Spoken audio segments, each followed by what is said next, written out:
Je me prépare à entrer et à organiser une réunion pour mon équipe commerciale. Ils sont au téléphone tous les jours.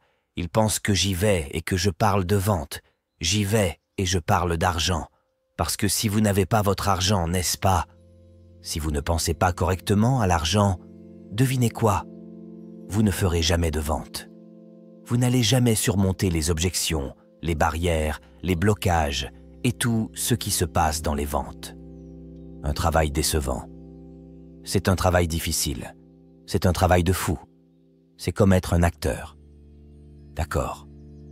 Pourquoi quelqu'un deviendrait-il acteur après avoir passé une centaine d'auditions? Personne ne les choisit jamais. Ils disent « j'ai fini ». La seule raison pour laquelle vous voulez faire cela, c'est parce que vous voulez être une superstar. Ok les gars, c'est donc ce que je veux faire. Je veux vous parler d'argent aujourd'hui, pas de vente. Vous n'avez pas l'argent, n'est-ce pas? Vous n'allez pas assister à la période des soldes. D'accord, 1 million de dollars, 1 million de dollars. Pierre Thiel, 2. 8 milliards de dollars. Peter Thiel a dit le millionnaire a un chiffre. Vous savez ce que cela signifie? Un type avec 1 million de dollars, ou 2, ou 3, ou 4, ne peut même pas assurer à sa famille une défense adéquate, une défense juridique en Amérique. Beaucoup moins des urgences, des divorces, vous savez, des procès majeurs, des procès commerciaux, des problèmes qui arrivent, 2 enfants qui vont à l'université.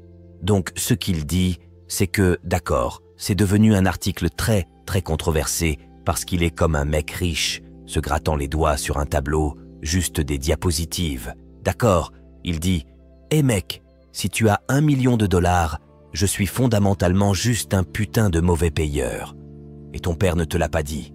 Ton père c'est « Oh mec, 1 million de dollars, 1 million de dollars, toi et l'argent. » Donc ce que je veux faire c'est, je vais vous montrer aujourd'hui comment surmonter tout ce rejet et cette déception, ce découragement, ces blocages. Tu dois changer ta façon de voir l'argent. Ce n'est pas de l'argent ici, d'accord?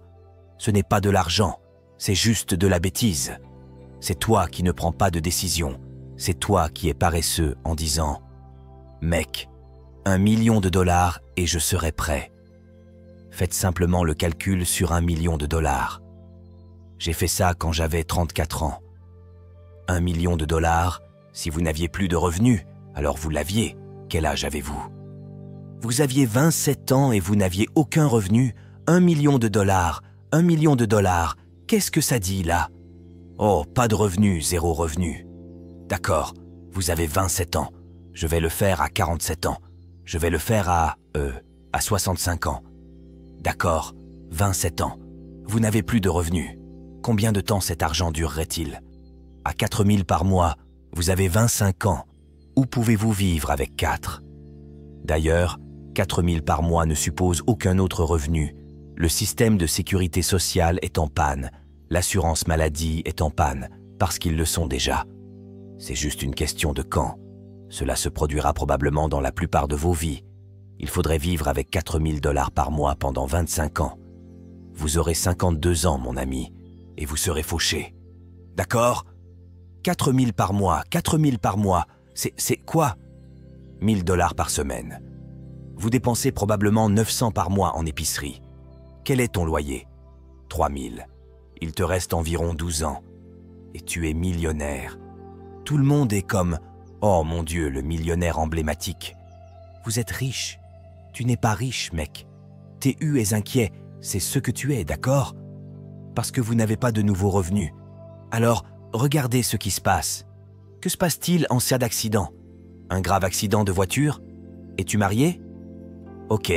Les enfants mariés? D'accord. Les 2 enfants coûteront chacun 1,5 million pour aller à l'université. Alors tu es foutu. Vous comprenez? Alors quand tu viens travailler le matin, tu te dis « Mec, je dois gagner 80 000 cette année. J'ai besoin de gagner 8 000 ou 10 000. » Vous devez changer votre vision de l'argent. Par exemple, si vous voulez gagner de l'argent réel, si vous avez 47 ans, vous avez jusqu'à 62 ans pour vivre. Soit dit en passant, si vous avez 65 ans et que quelque chose de grave arrive, comme n'importe quoi, vous perdez votre emploi, vous perdez votre revenu, s'il y a de l'inflation, Cette équation ici ne suppose aucune inflation, elle suppose tout reste pareil et son loyer n'augmente jamais. Ses paiements de voiture n'augmentent pas, rien n'augmente. C'est impossible, c'est un cycle impossible. Le problème est que personne n'en parle parce que personne ne veut aller à la télévision et dire « En gros, les millionnaires sont des gens de la classe moyenne qui s'inquiètent de l'argent. » Alors quand j'ai fait le calcul à 33 ans, je me suis dit « Mec, j'ai besoin de beaucoup d'argent. » C'est de là que vient tout le concept x10, d'accord? Eh mec, quoi? Et si ça prenait 10 millions, au fait, je pense que c'est le chiffre. CNBC dit que c'est 5 millions. Je pense que le chiffre est en réalité de 10 millions. D'accord. Avec 10 millions sans nouveaux revenus, vous pourriez probablement vivre la vie que vous souhaitiez. Alors, comment obtiendriez-vous cela si c'est le numéro? Parce que ce n'est clairement pas le numéro. Tout le monde est d'accord avec ça? À propos, si vous gagnez 40 000 $ par an pendant les 20 prochaines années, vous gagnerez de toute façon 1 million de dollars. Vous allez gagner de l'argent. Si vous gagnez 80 000 par an, chaque fois que vous doublez ce montant, vous réduisez les années. Cela prend 12 ans et demi. Si vous gagnez 160 000 par an, cela vous prendra 6 ans, non? Ou bien, vous pourriez simplement gagner 1 million de dollars en 1 an. Alors tu dois faire le calcul. Si vous n'aviez pas fait le calcul, si vous vous trompez de cible, je parle toujours de cible ici. Est-ce que vous et votre mari, vous et votre femme devez atteindre la cible, n'est-ce pas? Arrêtez de parler de « Oh mec, j'adore cette nouvelle voiture ». Je vais acheter une nouvelle voiture comme si c'est l'eau. Je vais acheter une nouvelle voiture. Mec, ton attention doit être portée là-dessus. C'est la cible. Ce n'est pas la montre. Ce n'est pas la voiture. Et ce ne sont pas les vacances. C'est la liberté. 67% des personnes riches interrogées ont déclaré qu'elles ne recherchaient pas la richesse. Pour les voitures, les bateaux et les voyages. Ils recherchaient la liberté de s'inquiéter pour ne pas se soucier de l'argent tous les jours. Je veux m'inquiéter pour mes enfants. Je veux m'inquiéter de, vous savez, ce que nous faisons quand nous passons du temps ensemble. Je veux m'inquiéter de mon bonheur dans mon mariage. Je ne veux pas m'inquiéter des morceaux de papier dont je n'ai pas assez, de leur destination ou de leur coût. C'est pour ça que vous passez ces appels téléphoniques. D'accord. Alors maintenant, quelle est la cible? Parce que si vous êtes juste ici en train de passer des appels téléphoniques en disant « Hé, je vais passer un appel, je vais conclure. » Tout. Ce que tu vas faire, c'est me rendre riche. Je suis déjà riche. Ok maintenant, et j'ai commencé avec 0 juste pour que vous sachiez que je n'avais rien. Alors, quand vous êtes assis là au téléphone, vous vous demandez comment je vais le faire. Pour y arriver, vous pouvez, mais vous devez rester concentré. D'accord, donc la première chose que vous devez faire est de changer l'objectif et vous devez regarder l'objectif quotidiennement. L'objectif, vous vous êtes trompé d'objectif en ce moment. Si vous avez du mal, vous vous trompez de cible. Lorsque vous changez de cible, tout change. Droite? Donc quand je parle à un gars, tu contribues à mes 10 millions. Chaque personne que j'ai vendue, j'ai traité comme un investisseur. Ce type va investir dans mon avenir. Il va payer mes études. Il va m'acheter mes chaussures. Chaque fois que je téléphone, quelqu'un paie pour mes conneries. Droite? Donc si je veux partir en voyage, je veux partir en voyage et je veux rester dans une maison qui coûte 25 000 $ la nuit. Je n'ai pas payé pour ça, mec. D'autres personnes ont payé pour ça. C'est l'argent des autres. Vous n'avez donc pas besoin d'attendre d'être une banque pour récupérer l'argent des autres, n'est-ce pas? L'argent que j'investis dans l'immobilier, c'est l'argent des autres que j'investis dans l'immobilier. Les gens, j'ai eu un gars hier qui m'a dit « Mec, comment peux-tu mettre 60 millions dans un accord ?» Mec, ce n'est pas le mien. C'est comme « Qu'est-ce que tu veux dire? Vous soulevez tout? » Non, non mec, je suis allé vendre des trucs, les gens m'ont donné de l'argent et je l'ai mis dans l'immobilier, ce qui fait partie de cette équation. Premièrement, la cible. Deuxièmement, vous devez amener vos revenus à un endroit précis. C'est un concept fascinant ici. D'accord, si vous pouvez faire ça, je vous garantis que vous serez riche. Vous devez obtenir votre revenu, non pas pour payer vos factures, mais pour économiser 40% de votre revenu brut. Ok, maintenant tu veux parler de quelque chose de difficile ? C'est bien plus difficile que cela. Si vous pouvez faire ceci, vous obtiendrez cela. Très bien, alors lorsque vous vous asseyez et faites le calcul, que faudrait-il pour que vous économisiez 40% de vos revenus? Alors, regardez ce qui se passe. Si vous gagnez 10 000 par mois et que vous souhaitez en économiser 40, vous vous paierez en premier. Le gouvernement ne vous laisse pas faire ça. Ils ne vous font pas confiance. Ils disent « Non, non. Récupérez-lui d'abord cet argent avant qu'il ne le gaspille. Nous savons qu'il va tout gâcher. D'accord, nous savons que l'IRS va prendre. Ils vont probablement retenir 40%, soit 44 000 $.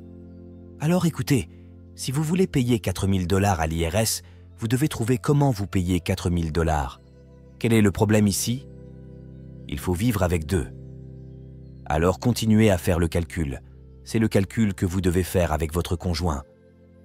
Vous devez continuer à travailler jusqu'à ce que vous vous disiez, il dit, « Allons acheter une nouvelle voiture. » Ouais, nous n'avons pas d'argent pour une nouvelle voiture.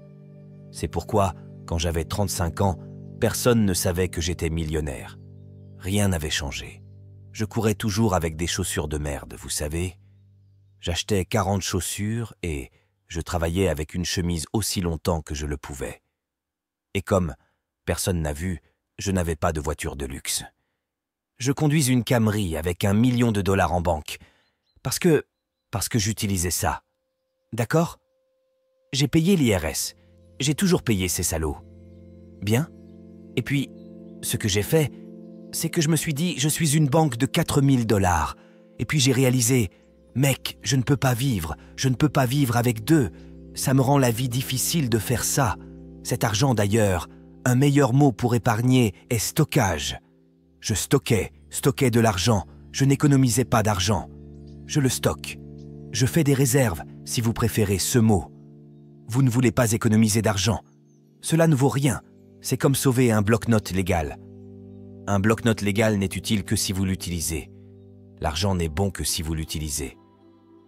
Combien d'entre vous ont entendu ce terme? L'argent liquide, c'est roi. Cela ne vaut rien. L'argent liquide ne vaut rien.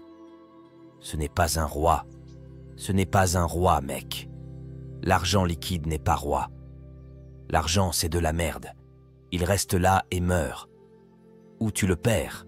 Si vous laissez de l'argent trop longtemps sur ce compte de stockage, je vous garantis qu'il disparaîtra. Cela a toujours été le sien dans votre vie. Si vous regardez votre vie, plus cet argent reste longtemps entreposé, Pablo Escobar. Était-il le roi de la drogue? C'était son plus gros problème. De la moisissure, des insectes, quelqu'un le vole, des rats. Vous ne voulez pas le laisser trop longtemps entreposé parce qu'il va tomber à zéro.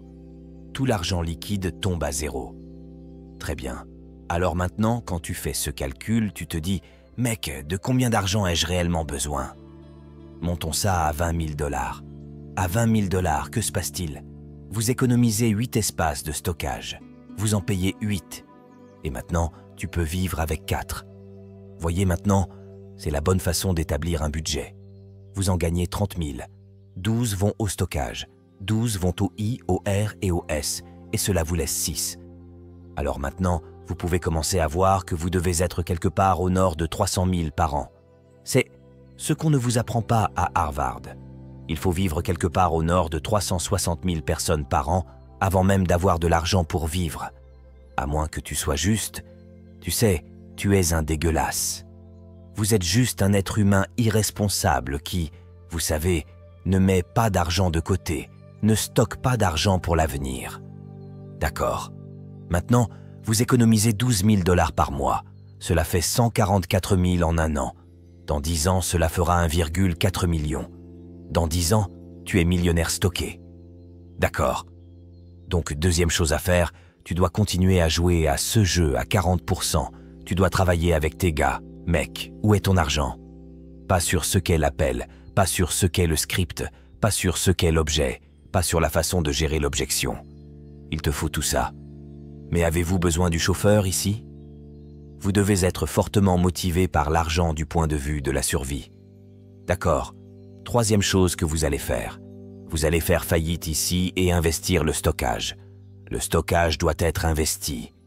La poule aux œufs d'or n'est bonne que si elle pond des œufs. Sinon, tu peux la tuer. Mangez-la pour un poulet. Il faut des œufs. Il faut que l'argent fasse des bébés. Droite? Donc, votre objectif ici est d'investir l'argent de stockage et de continuer à le faire jusqu'à ce que cet argent ici, l'argent passif, soit égal à votre revenu. Jeu difficile, mec. Droite? Alors, que ferai-je? Je sortirai, je vais gagner 30 000 $, je vais en stocker 12, je vais payer l'IRS, je vais vivre avec 6 $. À Miami, tu te dis, il n'y a plus d'argent. Mais il y a 6 000 $ en stock en ce moment. 6 000 $, continuez à pomper le 6. Continuez à le pomper, jusqu'à ce que vous trouviez un endroit où vous êtes, je vais investir cet argent maintenant. Lorsque vous faites ce geste ici, n'investissez pas dans quoi que ce soit qui soit. C'est peut-être, d'accord? Tu ne veux pas investir ton argent dans quoi que ce soit, mec. Tu ne peux pas risquer cet argent. Warren Buffett dit, ne perdez pas d'argent, premièrement. Deuxièmement, ne perdez pas d'argent. Troisièmement, je vous dirais de ne pas perdre d'argent. Alors, dans quoi pouvez-vous investir? Vous ne pouvez pas le laisser à la banque car cela représente une perte d'argent. Il ne vous paie rien.